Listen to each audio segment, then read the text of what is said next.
So new footage has emerged of the head of the Daily Wire, Jeremy Boring, speaking to, in an internal staff meeting, speaking to them just after they terminated their relationship with Candace Owens. And people are trying to share this as some kind of expose of the Daily Wire. You should know, by the way, people saying, oh, it's the Jews, silencing people that criticize Israel. Jeremy Boring's not Jewish. And I believe he's the chief owner, stakeholder in the Daily Wire, not Ben Shapiro.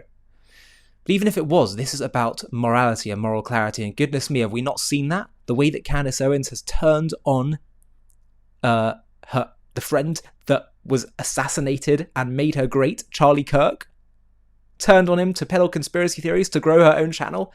It is utterly sick, and it totally vindicates their decision to get rid of her. But I wanted to show you this clip, and it's quite a lengthy clip, because it actually shows the moral clarity that they have. I think far from it being an expose of the Daily Wire, this speech shows his moral clarity. Just have a watch at the start of it. And everybody, 15 minutes ago, the Daily Wire terminated its relationship with Candace Owens. Candace has been an incredibly powerful voice for conservatives for years. Unfortunately, it's become more and more clear, and it's now unavoidably so, that Candace has moved in a direction that the Daily Wire simply cannot and will not support. So I'm going to show you the full clip in a second. But before I do, I have to say something. We at JTV are, I think, quite a small group of voices that are actually fighting these lies and nonsense. Candace has a huge platform. There are a growing number of voices on the left and the right and on the Islamist side that are peddling hate towards the Jewish people. We are fighting back against this in a way that I think is rather unique. Have a watch of this clip. On JTV, the global Jewish channel with a host named Ali. Well, when even she's talking about you, you know you're having an impact. Thanks for the promo, Candace. When I launched JTV, the mission was simple: to bring Jewish ideas to the world, intelligently, creatively, proudly. But I never realised just how critical that mission would become today. Because let's be honest, look at the world right now. Anti-Semitic voices aren't just coming from one place anymore.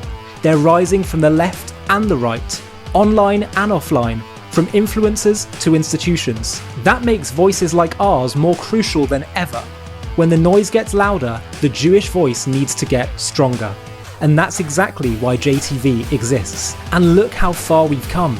Because of your support, JTV has grown in extraordinary ways. Our videos now reach millions across continents with clear, honest, original content at a time when the world needs clarity more than ever.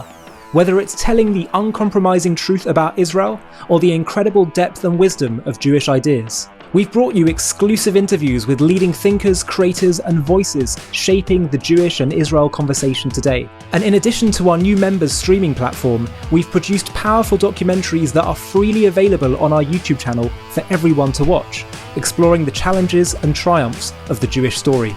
And the best part? We're not just talking to an echo chamber. Our audience is made up of Jews and non-Jews in equal measure, of all ages and backgrounds.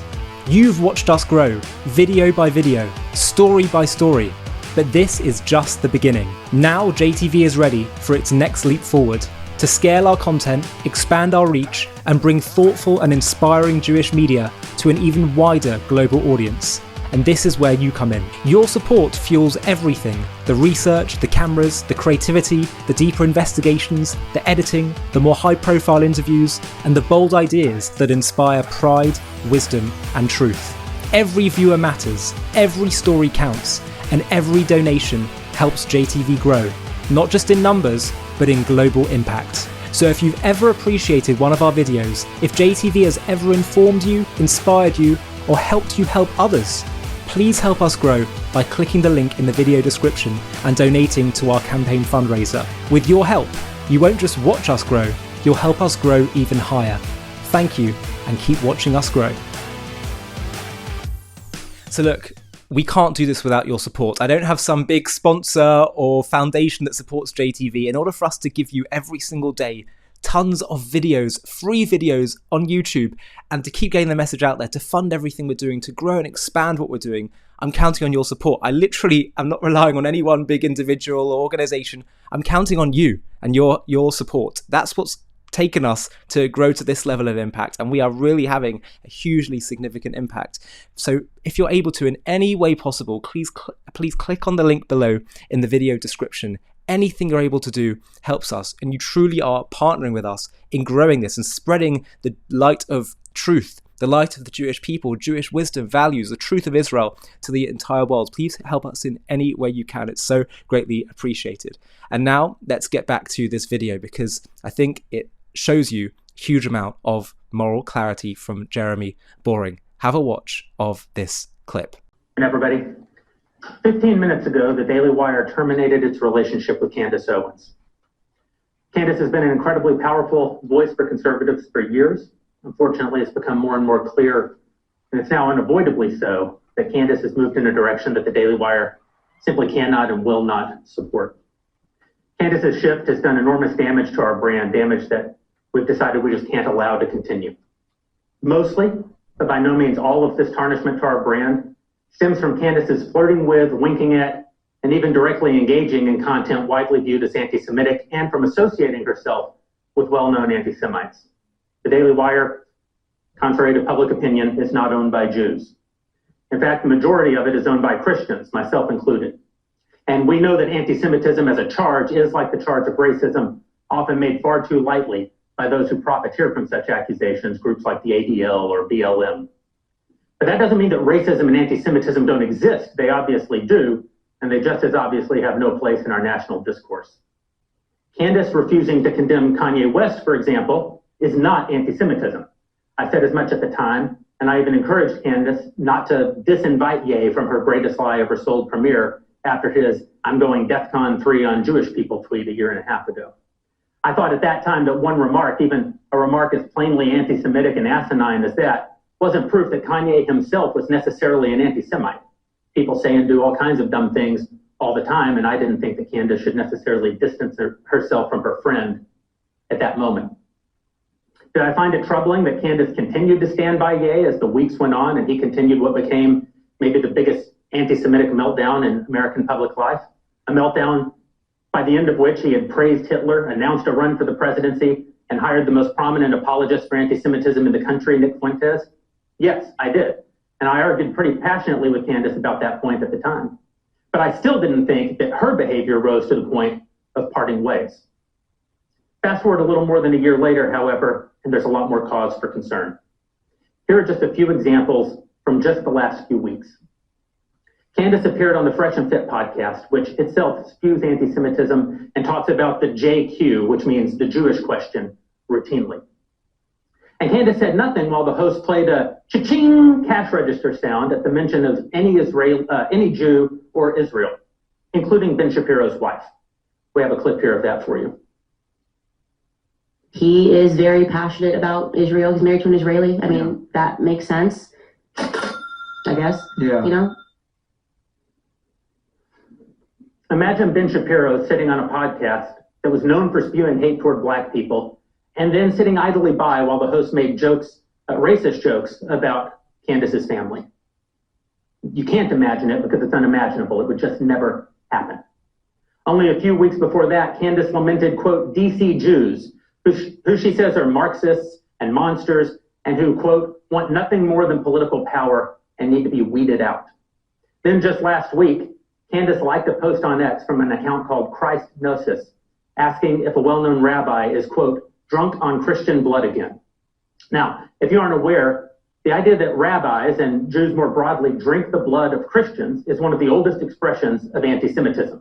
It even has its own name. It's called the blood libel, and it's been used to pit Christians against Jews since the Middle Ages.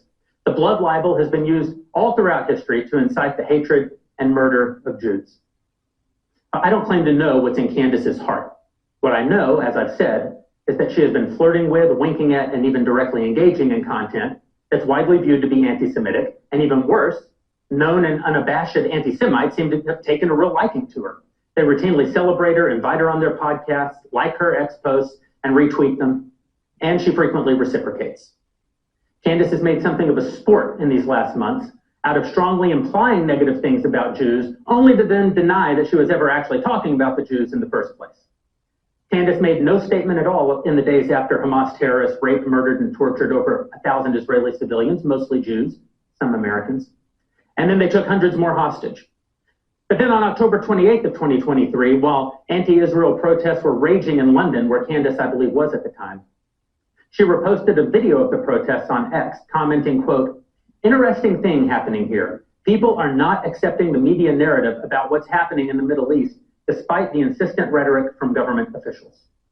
On November 3rd, she posted, quote, "No government anywhere has a right to commit a genocide ever. There is no justification for a genocide. I can't believe this even needs to be said or is even considered the least bit controversial to state." There was only one country on earth being accused of genocide at the time. Anti-Semites on X took to it immediately. They cheered at what they rightly or wrongly interpreted as Candace smearing Israel. And Candace didn't rebuff their interpretation. But when Dave Rubin came to the exact same conclusion as the anti-Semites, only instead of cheering for Candace, found it vile and rebuked her, Candace quickly attacked, saying, quote, "What's amazing about this is that I didn't name any country in this tweet. I simply stated that genocide is wrong always. This is not a controversial stance. Interesting how you interpreted it." And then followed up with, quote, "In short, if the blanket statement that genocide is wrong upsets you in any way, then you need to check yourself. I said exactly what I meant, and I won't be backing down or apologizing or further clarifying this statement." Within 24 hours, Candace liked a post calling Israeli Prime Minister Benjamin Netanyahu a war criminal. Now let's be clear. You're free to disagree with Israel's conduct, and you're free to oppose the Netanyahu government. But the idea that Israel is committing genocide or that Netanyahu is a war criminal is just factually baseless. Unfortunately, Candace routinely makes insinuations about Jews that both lovers of anti-Semitism and haters of anti-Semitism both agree is anti-Semitic. And in almost every one of these instances, Candace says nothing to the anti-Semites who cheer her and only pushes back against those who disapprove of her comments. On February 28th of this year, Candace, just asking questions, posted, quote, "Time to look into the history and profiteering of pornography." Her replies were immediately flooded with anti-Semites cheering her for the question and providing the answer that they interpreted her to mean, the Jews. Once again, Candace did nothing to disabuse the anti-Semites of their assumption. But when Anthony Koch came to the exact same conclusion, Candace pushed back, saying, quote, "This is utterly insane. I tweeted that porn is harming men in our society, and this person has interpreted that as an attack on Jews. This is an example of clinical insanity. There is no other explanation." But of course, there are other possible explanations. There are other numerous examples just like this, when the anti-Semites and anti-anti-Semites all agree that what you're saying is anti-Semitic. Perhaps, as a very well-paid professional and expert communicator, you might consider communicating more clearly. Candace hasn't. She's only doubled down. In the last few weeks, she stated or implied that DC Jews control American politics, that Hollywood Jews force certain black artists to create violent and filthy music, that a Jewish gang robbed and killed Michael Jackson, that a Jew killed Lee Harvey Oswald to keep us from finding out that the CIA killed JFK, all this while elevating Osama bin Laden and Muammar Gaddafi and defending Hitler's book burning and apologizing to Muslims on behalf of America for what she calls the brainwashing of Americans after 9/11 and alleged American war crimes overseas. None of which proves that Candace is an anti-Semite. I don't claim to know what Candace actually believes. When I've asked her directly what she believes, she's told me, quote, "I believe what the people believe. I am the voice of the people." Never mind that subordinating your beliefs to the people is both pandering and immoral. It's also vague. Who are the people? And what is it that they believe? Based on her content of late, I can't think that she means Americans broadly or even conservatives broadly. It seems far more likely to me that the people Candace is the voice of are the very people celebrating what she's saying. Here's one of the most prominent anti-Semites in the country giving his perspective on the answer to that question. I have to stand. I have to stand because she's cooking. She cooked. That's crazy. She tweets a picture of Rabbi Shmuley. Bill, she writes. Bill. Nothing else. Incredible. She writes, Phil. She called him an unholy rabbi. I'm stealing that, by the way. If you hear that in my AFPAC 4 speech, I'm giving her credit. I'm stealing that from her. She said, the unholy rabbi. Dude, goated with the sauce, f***ing cook. Fuentes went on for about an hour celebrating Candace in that episode from 2 weeks ago. Of course, it's not just her associations with anti-Semitism that are damaging to our brand. Over the last few months, Candace has embraced the worst conspiracy theories and the worst people. When she traveled to Romania to interview Andrew Tate, Caleb was clear that we wouldn't pay for her to rehabilitate a pornographer, con man, and an accused rapist. Candace assured him that hers would not be a softball interview. But of course it was. Candace not only allowed Andrew Tate to misrepresent his past statements and the charges against him, she helped him do so. Last week, Candace put out a long tweet trying to frame her position not as supporting the Tate brothers, but simply as being fair-minded about the charges brought against them. That might have been more convincing if she had ever said a single negative thing about them, or if she hadn't liked, responded to, or retweeted them 73 times in the months since the interview. I want to be clear about this. Andrew and Tristan Tate are very bad men who have boasted and even sold courses teaching how to manipulate women through sex into doing pornography for your profit. And again, Candace is a professional communicator. She's very effective at saying what she wants to say, probably as effective at that as anyone alive. And of course, Candace has recently said that she's willing to stake her entire professional reputation on the fact that French President Macron's wife was born a man, despite the claims already having been proven false in French courts. The lady has 3 children. She and her brother, whom the conspiracy theorists suggest is actually her, jointly sued and won against the people who first popularized the conspiracy theory in France. But most troubling to me is Candace's deeply disingenuous use of the term Christ is King. As best I can tell, her first use of this term publicly was in response to Ben. If you recall, Ben was asked at a small private event in a Jewish home how he felt about Candace's behavior post-October 7th. Ben was caught on camera saying that he found her behavior disgraceful and disreputable. That day, Candace posted a verse from the New Testament that man cannot serve both God and money, with a follow-up comment of Christ is King. The remark was widely interpreted as a rebuke of Ben and to mean that Candace could not be bought off by Jewish Ben Shapiro. She and her opinions are in service to God. Ben responded in anger. He said that if Candace believed her contract with the Daily Wire was standing between her and God, she could quit. Candace's response was classic Candace. After saying but not saying exactly what she meant and then being called out on it, she denied that she ever meant it in the first place, and how dare you suggest that she did.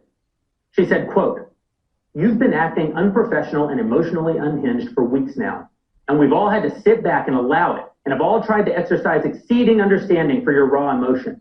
But you cross a certain line when you come for scripture and read yourself into it. I will not tolerate it." She posted again, quote, "You are utterly out of line for suggesting that I cannot quote biblical scripture. The Bible is not about you." Then commented on that post, again, Christ is King. Here's the thing. I agree that Christ is King. All Christians agree that Christ is King. But why say so here? What's the implication, if not that Candace serves Christ and Ben doesn't? It certainly appears to me that Candace is attacking Ben for the very fact of his Jewishness. In fact, anti-Semites love to bandy about the term Christ is King. Here's our pal Nick Fuentes again. Christ is King! Christ is King! Christ is King! Christ is King! Christ is King! Christ is King! Christ is King! Christ is King!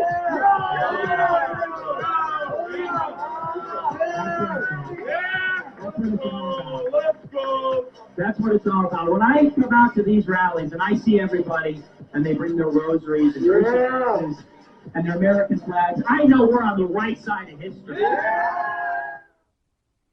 It's probably worth remembering here that Fuentes, when he isn't praising our Lord, has called for a holy war against Jews and said that, quote, "We will make them die in the holy war. They have no future in America. They will go down with their satanic master." Christ is King. Yeah, Christ is King. But the term Christ is King is not a gang affiliation. Christ isn't glorified by your using him as a weapon to cudgel your enemies. And to anyone who would say it's never wrong to say that Christ is King, please tell me what then is meant by the third commandment. Thou shalt not carry forth the name of the Lord thy God in vain. Surely if one were to rape and murder someone, like Hamas did on October 7th, but all the while shouted to the dying person that Christ is King, we would all agree that 3 horrible crimes were committed. Rape, yes. Murder, yes. but also the crime of implementing God in the first two crimes. That's carrying forth the name of the Lord in vain. That's what anti-Semites are doing when they say Christ is king. Christ is king, sure enough. And he recommends himself in our struggles, not us in our petty nudge, nudge, wink, wink anti-Semitism. All of this has badly tarnished the brand and reputation of the Daily Wire and of me personally as the front-facing CEO. One need only revisit the thousands of virulently and overtly hateful commenters celebrating what they see as Candace's turn against the Jews, the remarks from Nick Fuentes, the myriad stories written in journals from Mediaite to the Washington Examiner to the Jewish Journal to the Times of Israel, the New York Post, the Daily Mail, and on, or from the many, many people disappointed with the Daily Wire and with me and even with Ben for not acting sooner to see how badly marred our reputation has become. And so we're ending our relationship with Candace effective immediately. We're not canceling Candace as in cancel culture. Candace has every right as an American to damage her own brand. If I were the CEO of a platform like X, I wouldn't kick Candace off of it. But I'm not the CEO of a platform like X. I'm the CEO of the Daily Wire. The Daily Wire is not a platform. The Daily Wire is a publisher. Daily Wire is not a place where people publish their own thoughts. It's a place where we curate the thoughts that we largely align with and voices we believe are doing good in the world. Not just thoughts and voices who happen to agree with Jeremy or happen to agree with Ben all the time. Obviously, I disagree with all of our hosts some of the time. But Candace has now become a voice I simply cannot align with. I believe that she's doing great harm in the world and to the brand that I've worked really hard to build over this last decade, and I'm just no longer willing to subsidize it. And I want to be clear about one more thing. We're not giving in to any pressure from any outside group. Rabbi Shmuley, who Candace has called unholy and accused of blackmailing her, is, as far as I can tell, an abject attention whore. I don't much care what he thinks. I don't much care what kinds of threats that he makes. He's continued to demand that Ben and Dennis Prager fire Candace, but of course, as both Ben and Candace and I have said publicly again and again, Ben doesn't have the authority to fire Candace because he's not a majority owner of the business and he's not an executive in the company. But he's famous and he's Jewish, so Rabbi Shmuley is happy to grandstand by demanding that he do so anyway. As for Dennis Prager, Candace hasn't worked for PragerU in 3 years, and as far as I know, Dennis isn't an executive at PragerU any more than Ben is an executive at the Daily Wire. But again, famous, Jewish, and so Rabbi Shmuley is happy to grandstand. Charlie Kirk, by contrast, who runs TPUSA, where Candace does currently give speeches and make a nice living. Shmuley hasn't said anything about him. Charlie's famous, but he isn't Jewish. That's the kind of guy Rabbi Shmuley is, and the reason that we would never give in to any kind of pressure from a man like him. This decision has nothing to do with Shmuley or any other Jewish pressure coming to bear. This is about the very Christian CEOs of the Daily Wire finally seeing what we were both loath to see before, what I was loath to see before, that Candace is not on our team. She's not pursuing the future that we're pursuing. She's not appealing to the audience we're appealing to. She does not hold the values that we hold to. I gave her every benefit of the doubt. I gave her far more benefit of the doubt than I should have, and I'm done. Candace has violated the terms of her contract in myriad ways. She has a contractual obligation not to tarnish our brand, but she has. She has a contractual obligation not to do anything that a reasonable person might construe as anti-Semitic or to align her brand with anti-Semites, but she has. And by the way, it was her attorney who suggested that we put that clause in her contract in the first place after the Kanye mess. It wasn't our idea. For all of those reasons and for many more, we're enforcing our rights under the contract to terminate. Now, I know that this will cause a lot of confusion and harm and pain for a lot of you in this room, especially for those of you who've worked really hard on Candace's content, or for those of you who, like me, have only ever seen her as one of the most talented and important voices in the country. And I'm sorry for that. I hope that we live to see Candace come back from this dark path that she's taken. Again, I see her as one of the most talented people in the country, and when she uses those talents in service of the good and the true and the beautiful, I don't believe that there is anyone better, maybe in all of the world, than she. That's not what she's doing today. I hope that she does it again. She won't be doing it at the Daily Wire.